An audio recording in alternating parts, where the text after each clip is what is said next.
umaga mga kasolar. So ito yung follow up ko sa ginagawa kong DIY ATS. Ito ay 25 ampere. So sa dati ko pong video is nakita nyo doon ang yung mga gamit nating materyales. So ito ay ito na. So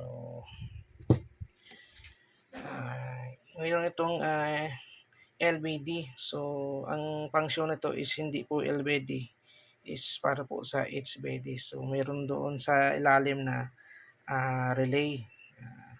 Yan po. So yung input natin dito sa PV. So ang gamit ko ngayon is yung gawa ko din sariling rewind ko din ng power supply. Ito ay nasa 16 volts output. So yan po.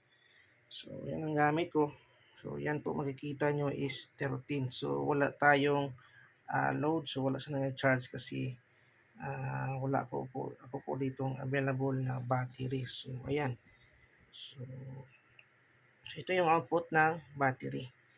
So meron siyang blower at ilaw sa loob. Yung ilaw po sa loob is connected dito sa LBD.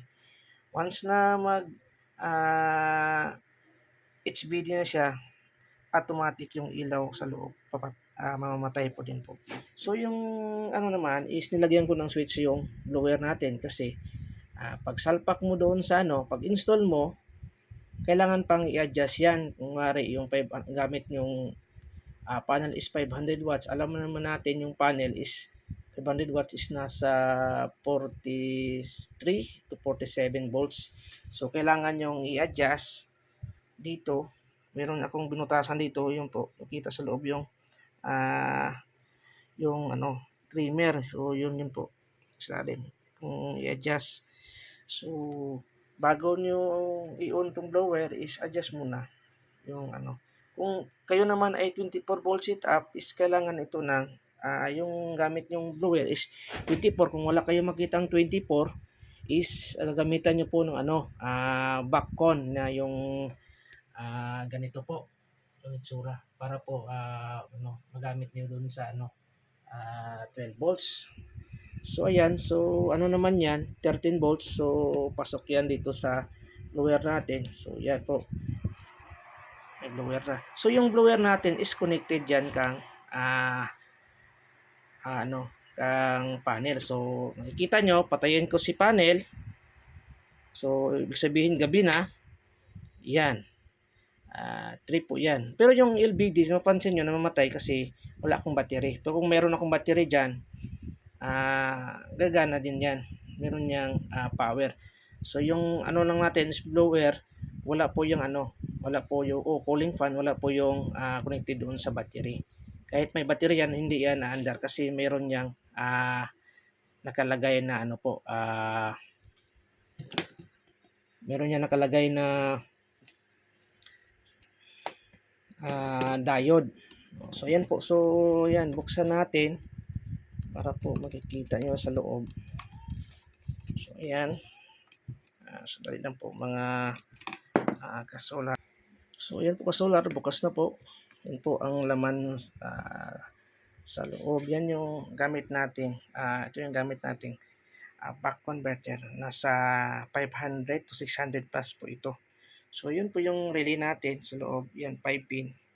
Kaya unang video ko na upload sa YouTube channel ko, yan yung connection niya. So ang diode natin is tatlong yung ginamit ko kasi yan ay 10 ampere per diode. So ayan. So dito yan yung red na na wire. Ito connected dito sa output dito. Yan po, ito po.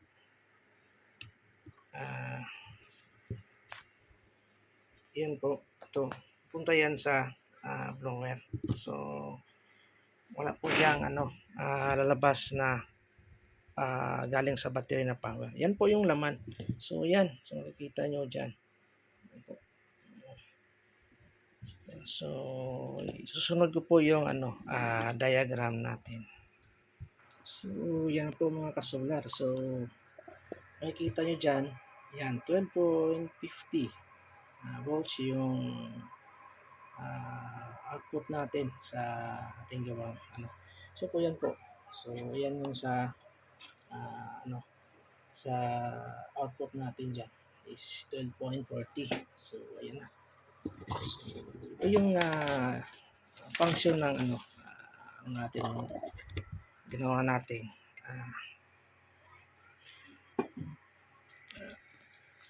DIY controller. So, ayan yung PB natin. So, lagyan nyo lang yung breaker dyan. Katulad pa rin nun sa mga branded na ano na controller. So, yan yung input. So, yan ang input. So, diretso dyan. So, yung output niya is dyan. So, yung output naman is makikita nyo dito sa positive is diode. So, yan po yung diode natin. So, yan. So, 30 ampere o tatlong 10 ampere naka parallel. So, ayan. Yung output natin is negative is papunta dito sa source ng wattmeter natin. So, yung output naman ng ano, dyan, punta sa positive. So, makikita nyo is dito dumaan, hindi nakadaan dito sa battery side yung fan natin. So, automatic kung merong power sinibigay si PB, saka naman siya gagana o iikot. Yung sabi ko is, depende yung sa setup nyo. Kasi kung 12 volts, walang problema. Kasi isiset nyo doon sa ano, sa backbone natin. So makikita nyo dito is 12. Is pwede yan, gagana yan sa dito. So kung kalagpas is, masusunog tong fan nyo. So kung gagamit kayo ng 24 to 48, so gagamitan na nyo ng back converter, yung ordinary back converter po, yung maliit po. Yan. So, yan. So, pupasok siya dito. Pag output naman niya dito sa positive sa load side ng wattmeter natin is papasok siya sa 30. Yung gamit natin na yan. So, dito siya papasok sa 30. Yan po. Pasok sa 30. So, yung output naman is yung LBD natin is modify natin dun sa ano, sa baliktad-kabaliktaran siya doon, gamit natin is HBD is dito siya sa 87A. So sa LBD naman ang gamit natin is 87. Sa HBD baliktad dito sa 87A. So output diyan. So yung output naman ng ano ng negative sa load side is diretso na po, wala na pong problema diyan.